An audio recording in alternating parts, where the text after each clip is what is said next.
सुबह मध्याह्न बच्चों, मैं अशोक कुमार देहरी आपका हिंदी विषयाचार्य आज की कड़ी में आप सबका स्वागत करता हूं। आज हम कक्षा 11वीं विषय हिंदी आरोह भाग 1 के अंतर्गत देखेंगे पाठ स्फीति में बारिश, जिसको लिखा है कृष्णनाथ जी ने। पाठ पर चर्चा शुरू करें इससे पहले मैं आपसे अनुरोध करना चाहूँगा, यदि अब तक आपने हमारे चैनल अशोक कुमार देहरी हिंदी क्लासेस को सब्सक्राइब नहीं किया है और आप इस चैनल में नए हैं तो प्लीज़ सब्सक्राइब कीजिए, लाइक कीजिए, कमेंट कीजिए और अपने दोस्तों को शेयर भी कर दीजिए। और यदि आपने सब्सक्राइब कर रखा है तो कोई आवश्यकता नहीं, सब्सक्राइब एक बार होती है, लाइक कमेंट और शेयर बार बार होते हैं। तो आइए ज़्यादा देर न करते हुए पाठ पर चर्चा शुरू करते हैं।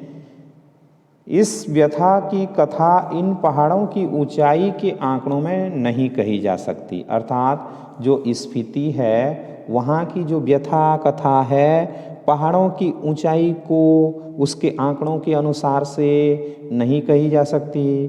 फिर भी जो सुंदरता को इंच में मापने के अभ्यासी हैं, अर्थात जो सुंदरता के हर पहलू को मापना चाहते हैं, तो ऐसे व्यक्ति भला पहाड़ को कैसे बख्श सकते हैं, अर्थात पहाड़ को दयापूर्वक कैसे छोड़ सकते हैं।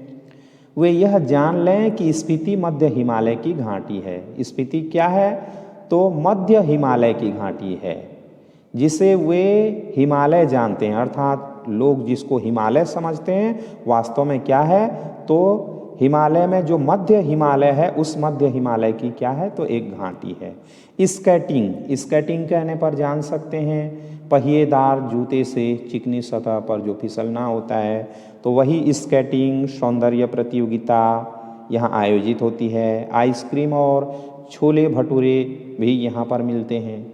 कुल्लू, मनाली, शिमला, मसूरी, नैनीताल, श्रीनगर, वह सब हिमालय नहीं है, मतलब इन सबको हम हिमालय नहीं कह सकते।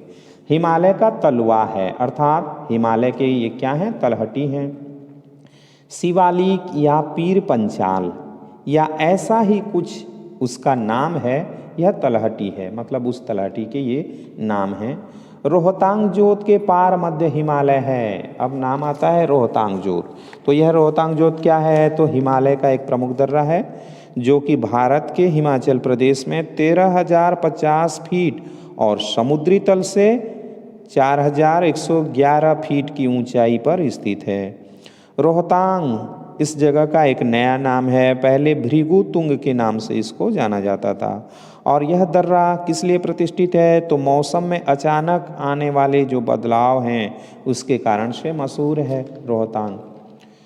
और इसमें ही लाहुल स्फीति की घाटियां हैं। रोहतांग जोत के पार जो मध्य हिमालय है उसमें क्या है, तो लाहुल स्फीति की घाटियां हैं।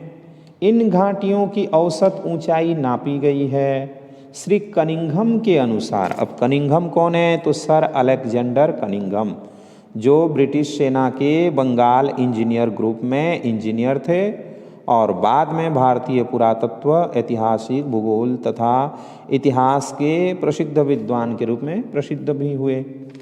तो श्री कनिंघम के अनुसार लाहुल की समुद्र की सतह से ऊंचाई 10,535 फीट है।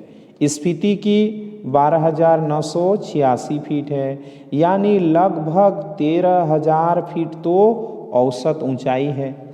मध्य हिमालय की जो श्रेणियां स्फीति को घेरे हुए हैं उनमें से जो उत्तर में है उसे बारालाचा श्रेणियों का विस्तार समझें, अर्थात उसको बारालाचा श्रेणी मान सकते हैं। बारालाचा दर्रे की ऊंचाई का अनुमान 16,221 फीट से लगाकर 16,500 फीट का लगाया गया है। इस पर्वत श्रेणी में दो चोटियों की ऊंचाई 21,000 फीट से अधिक है। दक्षिण में जो श्रेणी है वह माने श्रेणी कहलाती है।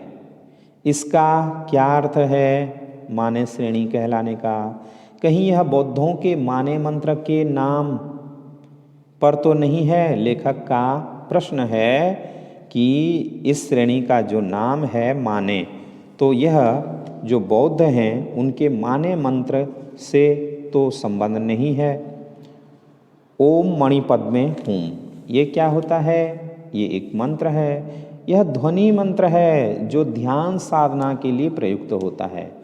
बोधिसत्व आर्य अवलोकितेश्वर ने इस मंत्र का सबसे पहले उच्चारण किया था और इसके उच्चारण से करुणा की उत्पत्ति होती है।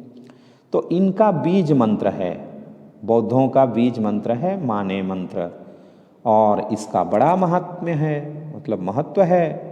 इसे संक्षेप में माने कहते हैं। कहीं इस श्रेणी का नाम इस माने के नाम पर तो नहीं है, लेखक ऐसा प्रश्न करते हैं। अगर नहीं है तो करने जैसा यहाँ इन पहाड़ियों में माने का इतना जाप हुआ है कि यह नाम उन श्रेणियों को दे डालना ही सहज है। यह भी हो सकता है कि यहाँ पर विशेष करके इन मंत्रों का जाप होने के कारण से भी इन पहाड़ियों का नाम सहज में ही माने पड़ गया होगा।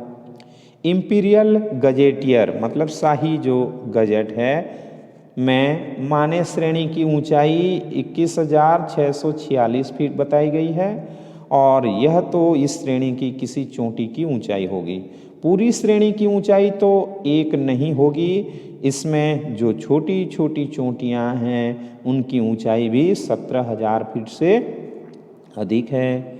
कई गांव समुद्र की सतह से 13,000 फीट से ऊंचे बसे हैं। एक या दो 14,000 फीट की ऊंचाई पर है। यह मध्य हिमालय है, इसमें स्फीति स्थित है। इसके पार बाह्य हिमालय दिखता है, इसके जो पार है बाहरी हिमालय दिखता है, और इसकी एक चोटी 23,064 फीट ऊंची बताई जाती है। इसमें कई चोटियाँ 20,000 फीट से अधिक ऊंची हैं। मैं ऊंचाई के माप के चक्कर में नहीं हूँ। लेखक कहना चाहते हैं कि मुझे उनके ऊंचाइयों को मापना नहीं है, उनसे कोई मेरा लेना देना नहीं है। न इनसे होड़ लगाने के पक्ष में हूँ और न ही मैं इन चोटियों से मुकाबला करने के पक्ष में हूँ। वह एक बार लोसर में जो कर लिया सो बस है। अब एक शब्द आ गया लोसर। लोसर क्या होता है? तो लोसर तिब्बती भाषा का शब्द है और इसका अर्थ होता है नया वर्ष। मतलब लोसर तिब्बत, नेपाल और भूटान जो विदेश हैं तो वहाँ सबसे महत्वपूर्ण बौद्ध पर्व है, वहाँ पर मनाए जाते हैं। और भारत के आसाम और सिक्किम राज्य में भी यह पर्व मनाया जाता है जिस लोसर की हम बात कर रहे हैं। इन ऊंचाइयों से होड़ लगाना मृत्यु है, मतलब इनसे मुकाबला करना अपने मौत को गले लगाने के समान है। हाँ, कभी कभी इनका मान मर्दन करना मर्द और औरत की शान है। मतलब एक स्त्री पुरुष जो हैं इनके मान को भंग करें, ये उनका कर्तव्य हो सकता है। मैं सोचता हूँ कि देश और दुनिया के मैदानों से और पहाड़ों से युवक युवतियाँ आएँ और पहले तो स्वयं अपने अहंकार को गलाएं। स्वयं अपने अहंकार को गलाना मतलब यहाँ तक आने का हिम्मत पैदा करना, फिर इन पर्वतों के अहंकार को नष्ट करना, फिर इन चोटियों के अहंकार को चूर करें। उस आनंद का अनुभव करें जो साहस और कुव्वत से यौवन में ही प्राप्त होता है। मतलब एक जवान व्यक्ति ही अपने पराक्रम और कुव्वत अर्थात दम से क्या कर सकता है? प्राप्त कर सकता है। तो यहाँ आएँ और प्राप्त करें।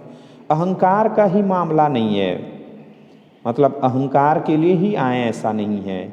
ये माने की चोटियाँ बूढ़े लामाओं के जाप से उदास हो गई हैं। तो लामा कौन होते हैं? तो लामा कहने पर तिब्बत के जो बौद्ध साधु या धर्म गुरु हैं उनको लामा कहा जाता है। और इनकी कई कोटियाँ भी होती हैं, जैसे दलाई लामा हैं, पंचेन लामा या कर्मा या लामा भी हैं। तो ये लामा के जाप के कारण उदास हो गई हैं। युवक युवतियाँ किल्लोल करें, मतलब अगर युवक और युवतियाँ यहाँ आएंगी और किलकारी भरेंगी तो यह भी हर्षित हो, शायद यह पर्वत भी हंसने लग जाए। अभी तो इन पर स्फीति का आर्तनाद जमा हुआ है, मतलब अभी स्फीति का आर्तनाद मतलब करुण पुकार यहाँ पर छाया हुआ है। वह इस युवा अट्टहास की गर्मी से कुछ तो पिघले। युवा लोग यहाँ आएंगे और खिलखिलाकर हंसेंगे, उनके हंसी से यह पिघले, ऐसा लेखक का कहना है। यह एक युवा निमंत्रण है, इसलिए युवकों के लिए यह क्या है? पर्वत एक प्रकार से निमंत्रण है। लाहुल की तरह ही स्पीति में भी दो ही ऋतुएं होती हैं। जिस प्रकार लाहुल में दो ऋतुएं होती हैं, स्पीति में भी। कहीं मैंने षड ऋतुओं का बखान किया है। लेखक कहते हैं कि भूल से किसी जगह पर उन्होंने 6 ऋतुओं का वर्णन कर रखा है। वह अभ्यास दोष के कारण है। यहाँ जून से सितंबर तक की एक अल्पकालिक वसंत ऋतु है। मतलब जून से सितंबर तक एक छोटी सी वसंत मान सकते हैं, कुछ समय का वसंत मान सकते हैं। शेष वर्ष शीत ऋतु होती है। वसंत में जुलाई में औसत तापमान 15 सेंटीग्रेड और शीत में जनवरी में औसत तापमान 8 सेंटीग्रेड रिकॉर्ड किया गया है। औसत से कुछ अंदाज नहीं लगाया, मतलब लगता ही नहीं है। वसंत में दिन गर्म होता है, रात ठंडी होती है। और शीत में क्या होता है इसकी कल्पना ही की जा सकती है, कभी रह कर देखा जा सकता है यहाँ आए तो। स्पीति में वसंत लाहुल से भी कम दिनों का होता है। मतलब स्पीति में जो वसंत ऋतु होती है लाहुल से भी कम दिनों का होता है। वसंत में भी यहाँ फूल नहीं खिलते, न हरियाली आती है, न गंध होती है। दिसंबर से घाटी में फिर बर्फ पड़ने लगते हैं। अप्रैल मई तक रहती है और वह जो समय है अप्रैल से लेकर के मई तक जाती है। यहाँ ठंडक भी लाहुल से ज़्यादा पड़ती है। नदी नाले सब जम जाते हैं और हवाएं तेज चलती हैं। मुँह, हाथ और खुले अंग हैं उनमें जैसे सूल की तरह चुभती हैं। यदि हाथ मुंह खुला है तो ऐसा लगेगा कि मानो सूल की चुभन हो रही हो। इस प्रकार से स्थिति बन जाती है। तो स्पीति में लाहुल से भी कम वर्षा होती है। मध्य हिमालय मानसून की पहुंच के परे हैं। मतलब यहाँ तक मानसून नहीं आ पाते हैं। मानसून कहने पर महासागर एवं अरब सागर की ओर से भारत के दक्षिण पश्चिम तट पर जो आने वाली हवा होती है, जो बंगाल की खाड़ी आदि जगहों पर प्रचुर वर्षा कराती है। यहाँ बरखा बहार नहीं है, मतलब बरसात का बहार यहाँ देखने के लिए नहीं मिलेगा। कालिदास को अपने ऋतु संहार में यहाँ का वर्षा का तो संहार ही करना पड़ेगा। मतलब यहाँ जो वर्षा के बारे में उन्होंने वर्णन किया है उनको तो संहार ही करना पड़ेगा। अब ऋतु संहार क्या होता है? तो ऋतुओं का संहार या संघात या समूह कह सकते हैं। ऋतु संहार जो कि महाकवि कालिदास की प्रथम काव्य रचना मानी जाती है, जिसमें 6 सर्गों में ग्रीष्म से आरंभ कर वसंत तक की 6 ऋतुओं का सुंदर प्राकृतिक चित्रण किया है। और इस खंड काव्य में कवि ने अपनी प्रिया को संबोधित करके 6 सर्गों में सांगोपांग वर्णन किया है। तो वह जो वर्णन है यहाँ के लिए उनको हटाना ही पड़ेगा। कालिदास में वर्षा का क्या ठाठ है, मतलब वर्षा का कितना सुंदर उन्होंने श्रृंगार किया है, वह श्रृंगार यहाँ देखने के लिए नहीं मिलेगा। यह वर्षा वर्णन इस प्रकार शुरू होता है। तो वर्षा वर्णन को हम कल देखेंगे। आज के लिए इतना ही। आशा करता हूँ आज का वीडियो आपको ज़रूर अच्छा लगेगा।